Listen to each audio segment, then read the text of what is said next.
दोस्तों, मेरे एक दोस्त ने अपनी शादी की पहली रात का एक वाकया मुझे बताया है। इसको सुनने के बाद मुझे लगा कि ये वाकया आप लोगों के साथ भी शेयर करना चाहिए, ताकि ये इबरतनाक किस्सा आप लोगों तक भी पहुंच जाए और आप लोगों में से कोई भी शख्स इस तरह की गलती करके अपनी जिंदगी खराब ना कर बैठे।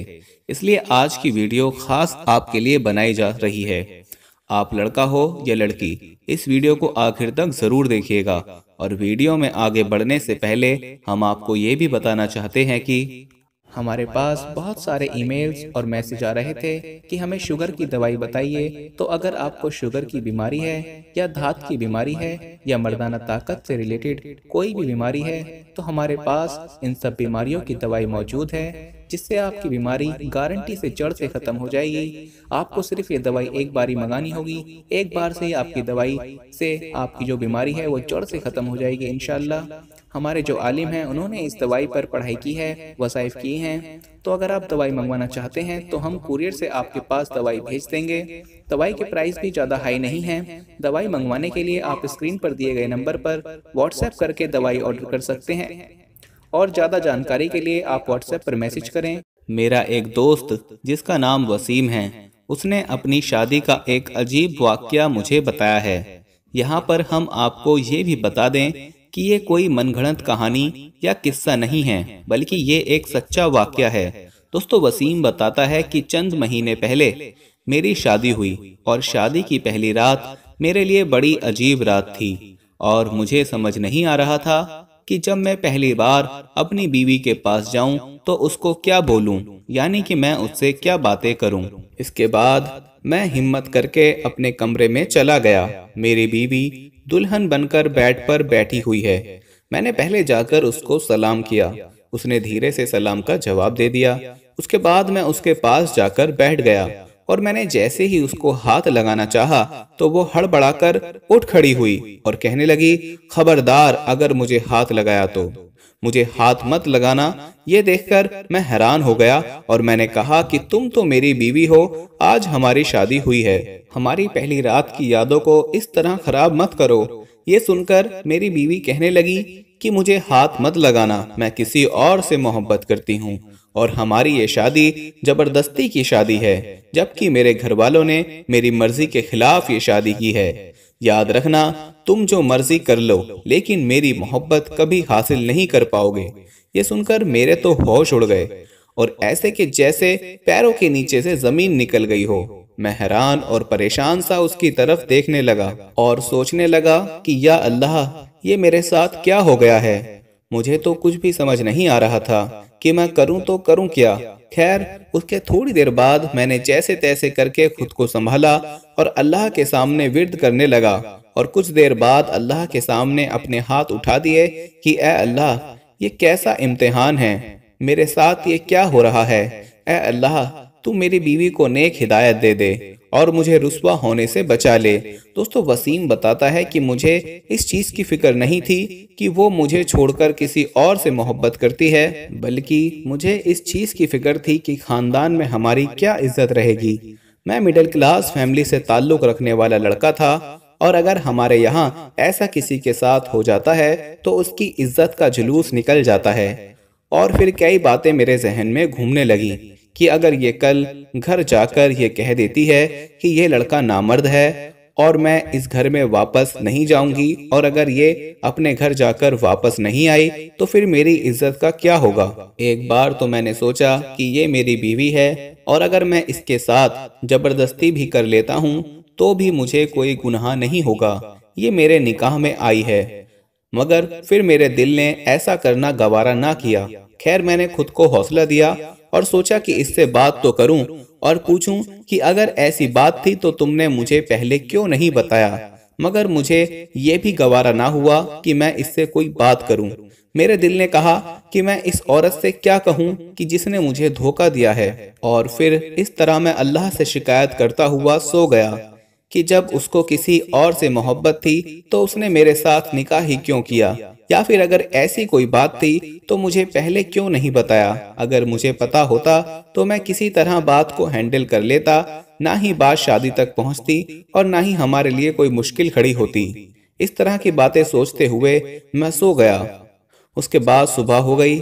उसके घर वाले उसको लेने आ गए तो वो चुपचाप अपने घर वापस चली गई। उसके बाद कई रोज तक उसकी कोई खैर खबर ना हुई, यानी कि उससे कोई भी बात ना हुई। मगर कुछ दिन बाद उसकी माँ का फोन आया और वो कहने लगी, बेटा आप अपनी बीवी को लेने नहीं आए।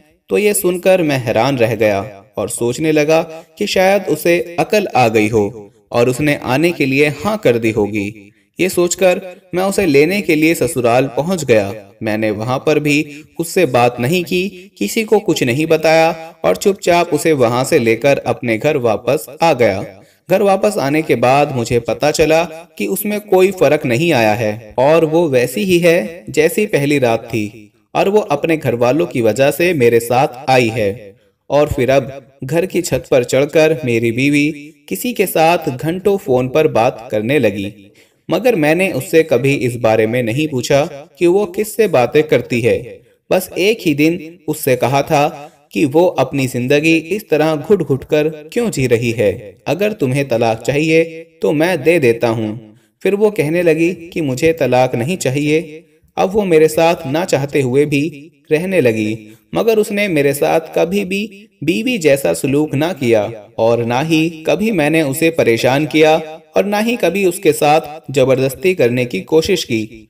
दोस्तों, वसीम ने बताया कि मैं गरीब घर का लड़का हूँ और हमने सारी जमा पूंजी शादी पर खर्च कर दी थी और इसी तरह हमारे दिन गुजरने लगे। मैं दिन में काम करने चला जाता था और शाम को वापसी पर अपना खाना साथ ले आता था और रात को उसी खाने को खाकर सो जाता था। मैं जब भी घर आता तो मुझे मेरी बीवी फोन पर किसी से बात करते ही मिलती। ये देखकर मेरा दिमाग तो खराब होता, मगर मैंने उससे कभी इस बारे में कुछ नहीं कहा और उससे कभी भी इस बारे में नहीं पूछा कि वो किससे बातें करती है। एक दफा की बात है कि रात को मैं सोया हुआ था और मेरे फोन की घंटी बजी। मैंने देखा कि फोन मेरे किसी दोस्त का है। मैंने फोन उठाया तो मेरे दोस्त ने कहा कि भाई तुम्हारी बीवी कहाँ है? तो मैंने कहा यही है। तो वो कहने लगा नहीं, वो यहाँ एक होटल पर एक लड़के के साथ बैठी हुई है। मुझे पहले तो उसकी बात पर यकीन नहीं आया, मगर मैंने जब उठकर देखा तो मेरी बीवी मुझे कहीं नजर न आई।